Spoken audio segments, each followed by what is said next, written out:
আচ্ছা, আমরা মোটামুটি একটা ওয়েবসাইটে বেসিক যে পেজগুলি থাকে অলরেডি আমাদের আইডিয়া হয়ে গেছে। হোম পেজ সম্পর্কেও আইডিয়া হয়েছে, হোম পেজে এখন আমরা কোনো কাজ করিনি, কাজ করব।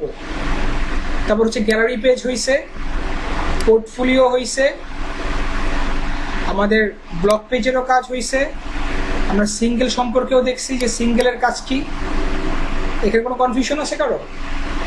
তারপর অ্যাবাউট আস পেজ, এটাও ক্লিয়ার না? তারপর কন্ট্যাক্ট আস পেজ, এটাও আমরা ক্লিয়ার।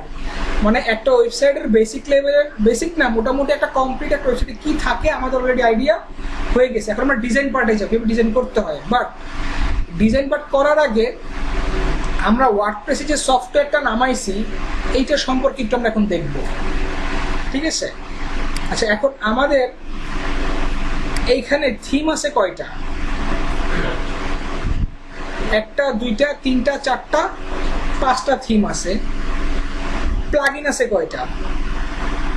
ইনস্টল করা প্লাগইন যে আমরা ওয়েবসাইট ইউজ করতেছি, ইনস্টল করা, অ্যাক্টিভ না কিন্তু জাস্ট ইনস্টল করে রাখছি, কয়টা? একটা, দুইটা, তিনটা, চারটা, পাঁচটা, ছয়টা। এখন এগুলি কাজ করতেছে কিভাবে, কোথা থেকে কাজ করতেছে, কোথায় জমা হয়ে আছে, আমাদের এটা দেখা লাগবে এখন, ঠিক আছে? আমরা আমাদের ওয়ার্ডপ্রেসের কোর ফাইলে যাব। আবার ডিসপিসি চেঞ্জ হয়ে গেছে। আমরা আমাদের সি ড্রাইভে যাই, যাওয়ার পরে জ্যাম্পে যাওয়ার পরে এইচটি ডক্স, আমাদের হচ্ছে ব্যাচ 3, এটা হচ্ছে আমাদের মেইন ওয়ার্ডপ্রেসের ফাইল। এইখানে দেখেন একটা ফাইল আছে ডাব্লিউপি অ্যাডমিন, এবার সে কন্টেন্ট ইনক্লুডস, অনেক পিএইচপি ফাইল আছে। আমরা যাবো হচ্ছে ডাব্লিউপি কন্টেন্টে। কোথায়? WP content. এখানে কন্টেন্টে যাওয়ার পরে দেখেন থিমস আছে, প্লাগইনস আছে, থিমস আছে, প্লাগইনস আছে। থিমে যাই, কয়টা থিম আছে? একটা, দুইটা, তিনটা, চারটা, পাঁচটা। মিল আছে? পাইছি পাঁচটা থিম। এইখান থেকে একটা থিম আমরা ডিলিট করি, 2015 ডিলিট করলাম। দেখেন তো আমাদের অ্যাপিয়ারেন্স থেকে থিমসে এখন 2015 আছে কি না? আছে, ডিলিট হয়ে গেছে না? যদি এখন আমরা, তার মানে কি আমাদের এইখানে কোন থিমগুলি আছে? আমাদের ডাব্লিউপি কন্টেন্টের ভিতরে থিমের ফোল্ডারে যে থিমটা আছে এটাই এখানে শো করতেছে। এখন আমরা প্লাগইনসে যাই। কটা প্লাগইন ছিল? একটা, দুইটা, তিনটা, চারটা, পাঁচটা, ছয়টা প্লাগইন। এই যে 6টা প্লাগইন পাইছি, এটাও একটা প্লাগইন। দেখেন আকি স্মিথ আছে কি না এখানে? আমাদের প্লাগইনসে যাই, অবশ্যই থাকবে। এই যে আকি স্মিথ।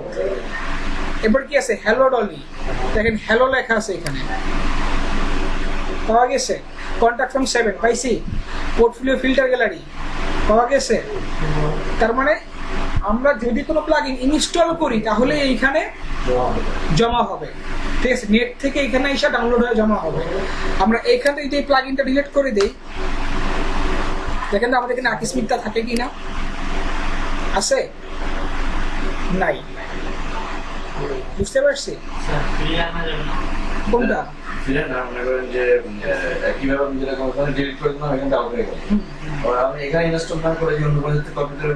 হ্যাঁ, তাও আসবে, ঠিক আছে? এটাই আমরা দেখবো। এটা আমরা নেক্সট ক্লাস থেকে এইটাই করবো।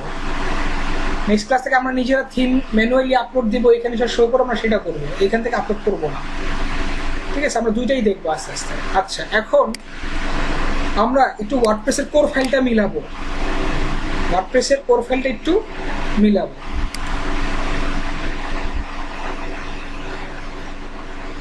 আমাদের এখানে ওয়ার্ডপ্রেসটা ডাউনলোড করা আছে, ডাউনলোডসে গেলাম, কম্প্রেস, এটা হচ্ছে ওয়ার্ডপ্রেস। আমাদের এইখানে দেখেন, এইখানে htdocs নামে কোনো ফাইল আছে? দেখেন তো, সরি htxs নামে কোনো ফাইল আছে? .htxs নাই। কিন্তু যখন আমরা ওয়ার্ডপ্রেসটা সেট আপ করতেছি তখন এইখানে .htxs নামে একটা ফাইল আছে না? এর আরেকটা আছে কি config.php নামে একটা ফাইল আছে। বাট আমাদের মেইন ওয়ার্ডপ্রেস ফাইলে, যদি আমরা ওয়ার্ডপ্রেসের মেইন ফাইলে যাই, এখানে config.php নামে কোনো ফাইল নাই, wp config.php নামে কোনো ফাইল নাই। এখন আমরা যদি আমাদের stdocs ফোল্ডারের ভিতরে config.php এই ফাইলটা ডিলিট করে দিই, এই ফাইলটা কি করলাম, ডিলিট করে দিলাম। দেখেন এখন যদি আমরা এটাকে আমাদের ব্যাচ 3 তে যাই, কি দেখায়,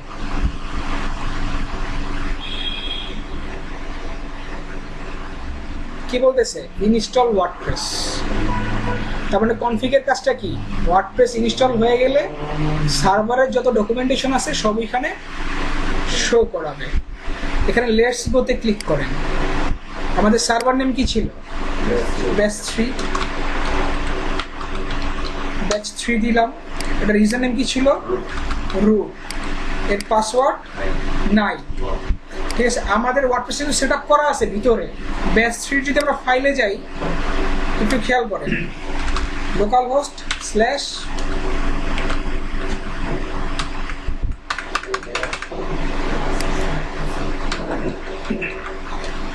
ব্যাচ 3 গেলাম। তো এটা slash php myadmin, php myadmin। না আমি দেখাচ্ছি, আমাদের ব্যাচ 3 ডাটাবেসটা দেখাচ্ছি।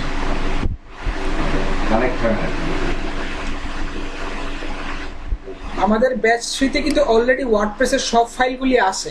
এটা কিন্তু আমরা নতুন করে করতেছি না, জাস্ট আমাদের সার্ভারের কনফিগ ফাইলটা হারিয়ে গেছে। কনফিগ ফাইলটা কোনো কারণে ডিলিট হয়ে গেছে। এখন যদি আমি সাবমিট করি, কি বলতেছে, অলরেডি সব কিছু ঠিক আছে, রান দ্য ইনস্টলেশন। ক্লিক করি যে অলরেডি ইনস্টলড, লগ ইন করেন। আমাদের কিন্তু ডাটা অলরেডি আছে, ইউজার নেম আর পাসওয়ার্ড দেওয়া আছে। লগ ইন করি, চলে আসছে, কিন্তু কিছু দেওয়ার লাগে না, কারণ কি আমাদের এখানে অলরেডি সব সেট আপ করা ছিল, ফাইলগুলি আছে, ওই যখন কানেক্ট হয়ে ফাইল সব পেয়ে গেছে। এখন দেখেন আমাদের সাইটটাও কিন্তু চলে আসছে। এখন আবার আপনি ইসে যান, আমাদের সাইডে নেন config.php কি হয়েছে, অটোমেটিক্যালি চলে আসে। বাট এইটাকে এডিট করেন। নোটপ্যাড প্লাস প্লাস দিয়ে কি করলাম, আমরা এখানে আসলাম, আশেপাশে দেখেন DB name, database name batch 3। এবার কি আছে, DB user name, root, database password, database host, সব কিছু এখানে দেওয়া আছে। ঠিক আছে, এখন আপনাদেরকে দেখাবো error fixing, basic error fixing. অনেক সময় ক্লায়েন্ট আপনাকে মেসেজ দিবে যে আমার ডাটাবেস কানেকশন এরর দেখাচ্ছে। ওয়ার্ডপ্রেসের কমন একটা প্রবলেম, আমার ডাটাবেস কানেকশনটা এরর দেখাচ্ছে। তো ডাটাবেস কানেকশন এরর হয় 3 থেকে 4টা রিজন এর কারণে। প্রথম হচ্ছে কোনো প্লাগইনে প্রবলেম আছে, এক থিমে প্রবলেম আছে, ডাটাবেসের মেইন সার্ভারে প্রবলেম আছে, অথবা আমাদের এই যে কোর ফাইলটা আছে এইখানে প্রবলেম আছে। যদি আমরা এখানে ব্যাচ 3 জায়গায় 3 দিয়ে দেই, সেভ দিলাম, এখন কি ডাটাবেস কানেকশন কি আমার ঠিক আছে? তাহলে এখন যদি কেউ ওই সাইটটা ব্রাউজ করে, দেখেন কি দেখায়, এরর ইস্টাবলিশিং ডাটাবেস কানেকশন, মানে ডাটাবেসের সাথেও কি হইতে পারতেছে না, কানেক্ট হইতে পারতেছে না। এই কাজও পাওয়া যায়, এই কাজও কমন ব্যাপার, এই কাজ অনেক পাওয়া যায় ক্লায়েন্টের কাছ থেকে, যে আমার ওয়েবসাইটে ডাটাবেসের সাথে কানেকশন হচ্ছে না। তার মানে কি 3 থেকে 4টা রিজন, ডাটাবেসের প্রবলেম আছে, অথবা কোর ফাইলের প্রবলেম, বা প্লাগইনে বা থিমে যে কোনো একটা প্রবলেম আছে। তো থিমের প্রবলেমগুলো আমরা আস্তে আস্তে দেখাবো, থিম এবং প্লাগইনের প্রবলেমগুলো সলভ করতে হয়। বাট আর ডাটাবেসে যদি প্রবলেম, আপনি ডাটাবেসেরটা দেখবেন। আমার ডাটাবেস নেমটা কি, ডাটাবেস নেমটা দেখেন ব্যাচ 3, ডাটাবেসের নেমের সাথে মিল আছে, মিল নাই। তার মানে কি অবশ্যই এটা পাবে না। যদি এখানে এটা ঠিক করে Ctrl+S দিয়ে দেই, রিলোড দেই, তার মানে কি আমার সাইটটা ওকে। প্রবলেম খুব সিলি প্রবলেম, বাট একটা সাইট প্রোডাক্ট ডাউন করে ফেলতেছে। এখন যদি আবার সেম একইভাবে ডাটাবেস ইউজার নেমে যদি একটা 0 দিয়ে দেই রুটের জায়গায়, তাও কি পাবে? কানেকশন ঠিক আছে? নাই। কি দেখাবে? Database connection error. এটা যদি ঠিক করে দেই,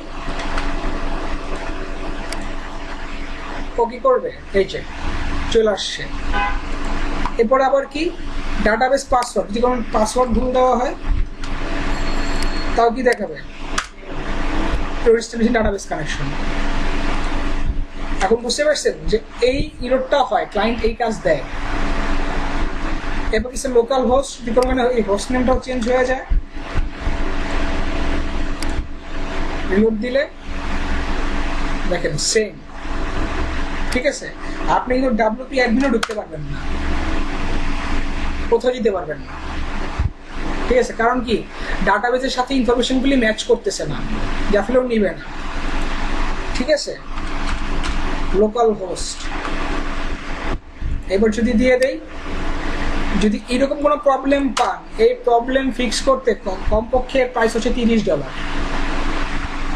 এই প্রবলেম এই ফিক্সিং এর কাজ কমপক্ষে কত ডলার? $30। এর নিচে কখনোই করবেন না যখন আপনারা ফ্রিল্যান্সিং এর গিগটা খুলবেন, ঠিক আছে। আচ্ছা, এতটুকু ভিডিও সেভ করুন।